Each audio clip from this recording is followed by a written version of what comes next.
முள்ளாங்கி காஞ்சேரா குழம்பு எப்படி வைக்குதுன்னு பார்க்கலாமா? இது ரொம்ப நல்லாயிருக்கும் சாப்பிட்றதுக்கு. இதை பாருங்கள், முள்ளாங்கி காஞ்சேரா குழம்பு ரொம்ப நல்லாயிருக்கும். வெறும் முள்ளாங்கி மட்டும்தான் போடணும். இது சாப்பிட்றதுக்கு அவ்வளோ நல்லாயிருக்கும். நல்லா சுட சுட சாப்பிட்டீங்கன்னு வச்சிங்க, நிறைய சாப்பாடு சாப்பிட்லாம். இதுக்கு தேவையான பொருட்கள்: முள்ளாங்கி இது மாதிரி தோல் சீவிக்கோங்க, தக்காளி, வெங்காயம். முள்ளாங்கி இதை மாதிரி அரிஞ்சு வச்சுங்க, ரவுண்ட் ரவுண்டாக அரிஞ்சிக்கோங்க. வெங்காயம், தக்காளி பொடிசாக கட் பண்ணி வச்சுங்க. தக்காளி, வெங்காயம், கடுகு, மஞ்சாத்தூள், மிளகாய்த்தூள், புளி, உப்பு, காஞ்ச ஏரா. இப்போது எப்படி குழம்பு வைக்குதுன்னு பார்க்கலாம். புளி எடுத்து ஒரு பாத்திரத்தில் கிண்ணத்தில் போட்டுருங்க. போட்டுட்டு உப்பு போட்டுக்கோங்க. போட்டுன்னு இதை தண்ணி ஊற்றி ஊற வச்சுருங்க. இது அப்படியே ஊறட்டும். ஒரு 10 நிமிஷம், ஒரு கால் ஹவர் ஊறின பிறகு எடுத்து இதை மாதிரி கரைச்சிக்கலாம். கரைச்சிட்டு இப்போ நம்ம வெடிக்கட்டி வச்சுக்கலாம். இதை மாதிரி வெடிக்கட்டிங்க. திருப்பி அந்த புளியெல்லாம் எடுத்து திருப்பி கரைச்சி திருப்பி இன்னொரு வாட்டி ஊற்றி வெடிக்கட்டிக்கோங்க. அவ்வளோதான், வெடிக்கட்டி வச்சுக்கோங்க. இப்போ ஒரு பாத்திரம் வச்சுட்டு நல்லா சூடு ஏறின பிறகு தான் இந்த இறாவை எடுத்து அதில் சேர்க்கணும். கடாய் நல்லா சூடு ஏறணும். ஏறினவுடனே கொட்டிட்டு இதை மாதிரி நல்லா வதக்கி விடுங்க. நீங்கள் வதக்கும் போதே அது தீயை விட்டுறக்கூடாது. கொஞ்சம் சிம்மில் வச்சு வதக்குங்க. அப்படியே நல்லா ஒரு வாசனை அடிக்கும் இந்த இறா. அப்போது வதங்கிடுச்சின்னு அர்த்தம், நிறுத்திடலாம். இன்னும் வதங்கலை, நல்லா வதக்குங்க. வேகமாக வச்சு வதக்குனீங்கன்னா ஒரு மாதிரி தீஞ்சு போயிடும், ஸ்மெல் ஒரு மாதிரி வரும். அதனால் பொறுமையாக இந்த மாதிரி வச்சு நல்லா வதக்கி விட்டிங்கன்னா நல்லா வாசனை அடிக்கும். அப்போ இறா வதங்கிடுச்சின்னு இறக்கிடலாம். அதுவும் ஒரு மாதிரி கலர் மாறும். அவ்வளோதான், நல்லா வதங்கிடுச்சு. இப்போ எடுத்து நம்ம ஒரு தட்டில் கொட்டி ஆற வச்சிடலாம். இப்போ ஒரு பாத்திரம் எடுத்து அதில் நம்ம ஆற வச்சோம் பாருங்க அந்த இறா, அதெல்லாம் எடுத்து சேர்த்துருங்க. எல்லாத்தையும் சேர்த்துட்டு இப்போ இதை அலசுறதுக்கு தண்ணி ஊற்றிடலாம். நல்லா நிறைய தண்ணி ஊற்றிட்டு இதை அப்படியே இப்படி கையை வச்சு இப்படி பிசைஞ்சு விடுங்க. பிசைஞ்சு கழுவினீங்கன்னா மண்ணெலாம் கீழே நின்றோம். இதை கழுவாமல் போட்டிங்கன்னா மண் இருக்கும். இதை மாதிரி அலசி நல்லா பிழிஞ்சு எடுத்து வச்சுக்கோங்க. தண்ணியில் நல்லா அலசிட்டு எடுத்து வைங்க, இல்லைனா மண் இருக்கும் இதில். அதுக்கு தான் நான் போட்டு காமிக்கிறேன். அப்படியே வறுத்துட்டு கொட்டிடுவாங்க, அது மண் வரும். அதனால் இது மாதிரி தண்ணியில் அலசி கொட்டுங்க. வாசனைலாம் போய்டுன்னு நினைக்காதீங்க, நல்லாயிருக்கும். அலசிட்டு உடனே எடுத்து போட்டுருங்க. போட்டுட்டு இப்படி அலசினால மண் விழுந்துடும். அவ்வளோதான், எல்லாத்தையும் பிழிஞ்சு இதை மாதிரி ஒரு தட்டில் வச்சுக்கோங்க. எடுத்து தண்ணியிலே விட்றாதீங்க, பிழிஞ்சு எடுத்து வச்சுருங்க. இப்போ நம்ம குழம்பு தாளிச்சிடலாம். ஒரு பாத்திரம் வச்சுட்டு எண்ணெய் ஊற்றிடுங்க. குழம்பு தாளிக்கும். எண்ணெய் காஞ்சோன்னா கடுகு போட்டுருங்க. கடுகு பொரிஞ்சோன்னா வெங்காயம் போட்டுருங்க. வெங்காயம் போட்டு நல்லா வதக்குங்க. இந்த மாதிரி வதக்குங்க வெங்காயம். இப்போ வெங்காயம் வதங்கிடுச்சு. இப்போ தக்காளி சேர்த்துடலாம். தக்காளி சேர்த்துட்டு நல்லா வதக்கலாம்.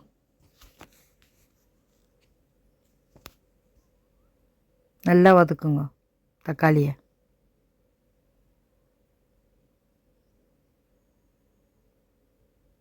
நல்லா வதக்கிட்டு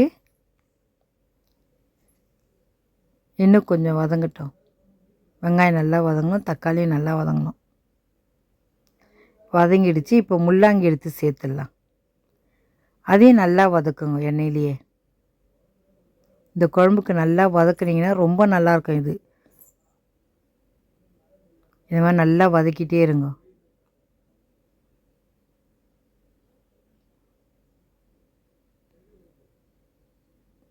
இப்போ திருப்பியும் வதக்குங்க. ஒரு சைடு வெந்துட்டுருக்கோம், திருப்பி நல்லா வதக்கி விடுங்க. முள்ளாங்கி இதில் நல்லா வதக்கி போட்டிங்கன்னா ரொம்ப நல்லாயிருக்கும் சாப்பிட்றதுக்கு. நீங்கள் இது மாதிரி நல்லா வதக்கி போட்டு வச்சு பாருங்கள், ரொம்ப நல்லாயிருக்கும். முள்ளாங்கி நல்லா வதங்கி புளி கரைச்சி வச்சுருந்த பாருங்கள், அதை எடுத்து இதில் சேர்த்துருங்க. சேர்த்துட்டு இப்போ நம்ம மஞ்சாத்தூள் சேர்த்துடலாம். இப்போ மிளகாத்தூள் சேர்த்துடலாம். நல்லா கரண்டி வச்சு இது மாதிரி கலக்கி விட்ருங்க. இப்படி கலக்கினீங்கன்னா கட்டியாகாது அது மிளகாத்தூள்லாம். பாருங்கள் கரைஞ்சிரும். இது மாதிரி நல்லா கலக்கி விட்ருங்க. நல்லா கரைச்சிட்டு இப்போ ஒரு தட்டு போட்டு மூடிடுங்க. குழம்பு நல்லா கொதிக்கட்டும். பாருங்கள் இந்த மாதிரி கொதிக்கணும் குழம்பு.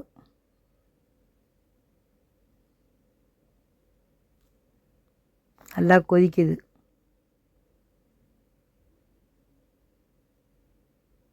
திருப்பியும் தட்டு போட்டு மூடிடுங்க. குழம்பு கொதிச்சிருச்சு. இப்போ நம்ம இறா கழுவி அலசி வச்சுருந்தோம் பாருங்கள், அதை எடுத்து சேர்த்துருவோம். இப்போ இந்த மாதிரி பிழிஞ்சு வச்சுருக்கோம் பாருங்கள், அதை எடுத்து சேர்த்துடலாம். இந்த குழம்பு அவ்வளோ நல்லாயிருக்கும் சாப்பிட்றது. ரொம்ப வாசனையாக இருக்கும் இந்த இறா போட்டு குழம்பிக்கிறது. அதுவும் முள்ளாங்கி இந்த இறாவும் ரொம்ப நல்லாயிருக்கும். காஞ்ச இறா போட்டு சாப்பிட்டா ரொம்ப நல்லாயிருக்கும். நீங்கள் வேணால் வச்சு பாருங்கள், ரொம்ப நல்லாயிருக்கும் சாப்பிட்றதுக்கு. முள்ளங்கியும் நல்லாயிருக்கும், இந்த இறாவும் சாப்பிட்றதுக்கு நல்லாயிருக்கும்.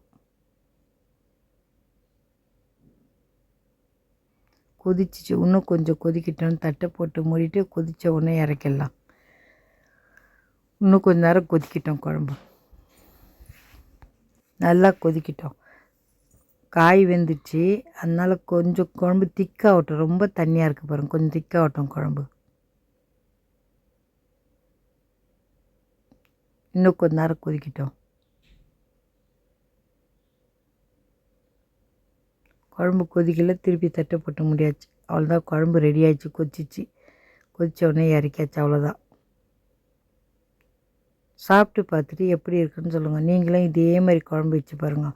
முள்ளாங்கி காஞ்ச இறா ரெண்டுத்தையும் போட்டு வச்சு பாருங்கள், அவ்வளோ நல்லாயிருக்கும். இதை பாருங்கள், முள்ளாங்கி காஞ்ச இறா பார்க்கும்போதே சாப்பிடணும் போல் தோணுதில்ல. இப்போ முட்டை ஆம்லெட் ரொம்ப ஈஸியான முறையில் எப்படி போடுறதுன்னு பார்க்கலாமா? அதுக்கு தேவையான பொருட்கள்: முட்டை, வெங்காயம், பச்சை மிளகா, இதை மாதிரி பொடிசாக கட் பண்ணிக்கோ. வெங்காயம், பச்சை மிளகா, மஞ்சாத்தூள், உப்பு, இவ்வளோ தான். வேறு எந்த பொருளும் வேணாம். இப்போது ஒரு கடாயை வச்சுட்டு எண்ணெய் ஊற்றிடுங்க. எண்ணெய் காஞ்ச உடனே வெங்காயம், பச்சை மிளகா கட் பண்ணி வச்சுருக்கோம் பாருங்கள் பொடிசா, அதை இதில் சேர்த்துருங்க. சேர்த்துட்டு நல்லா வதக்கி விட்ருங்க. வெங்காயம் நல்லா கொஞ்சம் வதக்கிடுங்க. இது மாதிரி ரொம்ப நல்லா இல்லை, கொஞ்ச நேரம் அந்த வெங்காயம் கொஞ்சம் லைட்டாக வதங்கட்டும். இது மாதிரி வதக்கி விடுங்க. ரொம்ப நேரம்லாம் வதக்காதீங்க, ரொம்ப வெங்காயம் வதக்க வேணாம்.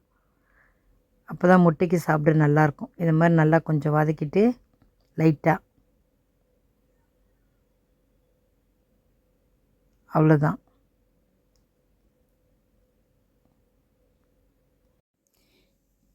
இப்போ நம்ம மஞ்சாத்தூள் சேர்த்துடலாம். சேர்த்துட்டு உப்பையும் சேர்த்துருவோம். உப்பையும் சேர்த்துட்டோம். சேர்த்துட்டு நல்லா கிளறி விட்ருங்க. இந்த மாதிரி நல்லா கலக்கி விடுங்க. கண்டிப்பாக மஞ்சாத்தூள் போட்டே ஆகணும் இதுக்கு, அதனால் மஞ்சாத்தூள் போடுங்க. நல்லா கிளறி விட்ருங்க. அவ்வளோதான், நல்லா கிளறி விட்டாச்சு. இப்போ நம்ம ஸ்டவ் ஆஃப் பண்ணிடணும். ஆஃப் பண்ணிவிட்டு இதை ஆறின பிறகு, இப்போ ஆறின பிறகு தான் முட்டையை உடச்சி ஊற்றணும். சூடாக இருக்கும்போது ஊற்றக்கூடாது. ஆற வச்சுட்டு இதை மாதிரி முட்டையை உடச்சி ஊற்றிட்டு நல்லா இதை மாதிரி கரண்டியை வச்சு கலக்கிடுங்க. பாருங்கள், இந்த மாதிரியே கரண்டி வச்சே கலக்கிடுங்க. கலக்கிட்டு நல்லா கிளறி விடுங்க. நல்லா இது மாதிரி கலக்கி விடுங்க.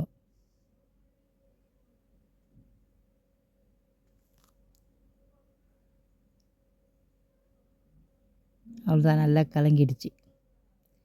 இப்போ நம்ம வேணுன்னும் போது எடுத்து ஊற்றி சாப்பிட்லாம். இப்போ சாப்பிட வரும்போது சுட சுட ஊற்றி சாப்பிட்லாம். இதை எப்படி ஊற்றணும்னு பார்க்கலாம், காமிக்கிறேன். ஒரு தோசைக்கல் வச்சுட்டு எண்ணெய் ஊற்றிடுங்க. எண்ணெய் ஊற்றிட்டு நம்ம எவ்வளோ பெருசு வேணுமோ அவ்வளோ பெருசு ஊற்றிக்கலாம். இதை பாருங்கள், ஊற்றிட்டு அதை எடுத்து இப்படி திருப்பி போட்டுருங்க. அவ்வளோதான். பார்க்கவே சாப்பிடணும் போல் இருக்குல்ல. ரொம்ப ஈஸியான முறையில் இந்த முட்டை செஞ்சிடலாம். முள்ளாங்கி குழம்பு வச்சு, காஞ்ச இறா முள்ளாங்கி குழம்பு வச்சு இந்த ஆம்லேட் போட்டு சாப்பிட்டு பாருங்கள், ரொம்ப நல்லாயிருக்கும். அதுதான் கூடவே போட்டேன்.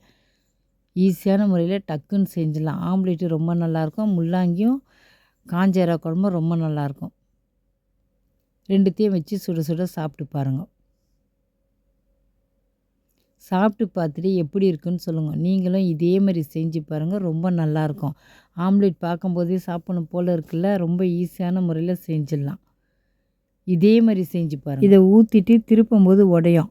இதை ஒரு சைடாக அப்படியே திருப்பி போடுங்க, உடையவே உடையாது. ரொம்ப நல்லா ரவுண்டாக அழகாக வரும். சாப்பிட்டு பார்த்துட்டு எப்படி இருக்குன்னு சொல்லுங்கள். லைக் பண்ணுங்கள், ஷேர் பண்ணுங்கள், மறக்காமல் நம்ம சேனலுக்கு சப்ஸ்கிரைப் பண்ணுங்கள். தேங்க்ஸ் ஃபார் வாட்சிங்.